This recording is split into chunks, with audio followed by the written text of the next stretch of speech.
আসসালামু আলাইকুম ভিউয়ার্স, আজকে চলে আসলাম আমার আরেকটি নতুন ভিডিওতে। আজকে আসছি ঢাকা মিরপুর চিড়িয়াখানা।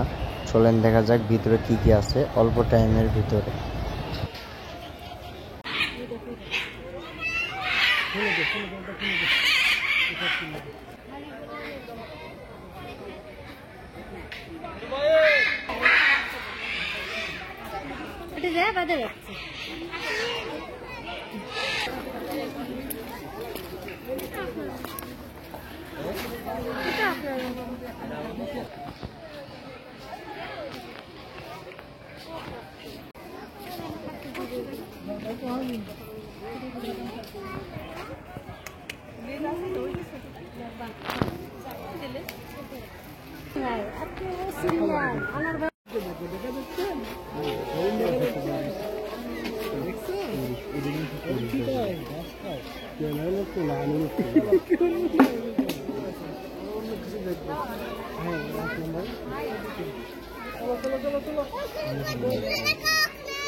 আপনারা যারা ঢাকাতে আছেন মিরপুরে, আপনারা চাইলেই চিড়িয়াখানা আসতে পারেন। আপনাদের বাচ্চাদেরকে নিয়ে ঘুরে সময় কাটাতে পারেন এই চিড়িয়াখানার ভিতরে।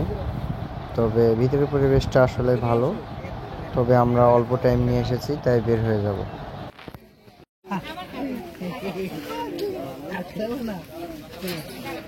খাওয়ান নাই কিছু খাওয়ান দিলে ঠিক।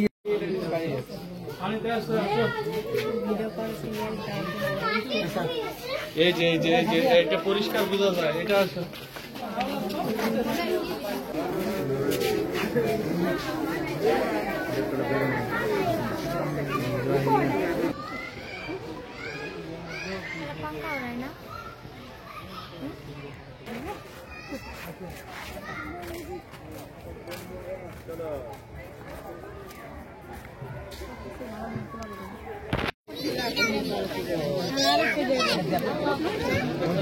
কত বড় দেখছো, কতগুলো দেখছো, দাঁড়ো দেখছো।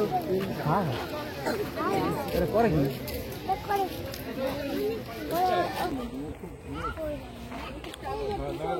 এইটা খুব দাদা একটা কি দেখো তো শিয়াল দেখতে দেখতে এটা ছবি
নাম কি?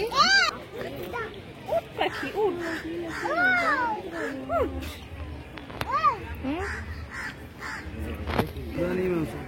বাচ্চা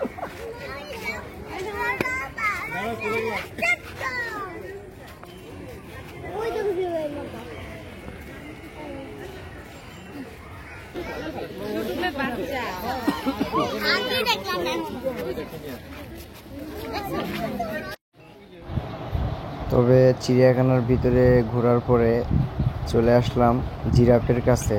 আমার কাছে খুবই সুন্দর লাগলো চিড়িয়াখানার ভিতরে এই দৃশ্যটি। অনেক কয়টা জিরাফ আসছে, নতুন নতুন জিরাফ।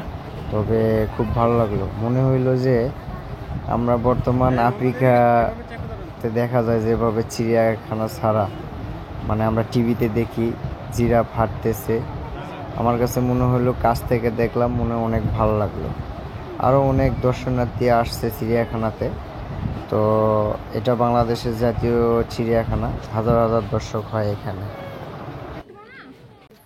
তবে এই দেখেন আমরা আবার চলে আসলাম গাধার কাছে। আমরা যে বলি গাধা, আসলে সে গাধা। সে দেখেন মানুষ দেখে মানুষের কাছে চলে আসছে। গাধা তো গাধাই, আসলে এই জন্য মনে হয় এর নাম গাধা দিছে। তো ওই সবসময় মানুষ দেখলেই চলে আসতেছে মানুষের কাছে। দূর আছে ওলা জলে সিরিয়ানা যাই যাই আমার মাগি বাজান দিব। তো ভিউয়ার্স, দেখতে দেখতে ভিডিও শেষ পর্যায়ে, জানি না আমার ভিডিও কেমন হলো। অবশ্যই ভালো লাগলে একটা লাইক দিয়ে পাশে থাকবেন প্লিজ। সবাইকে ধন্যবাদ।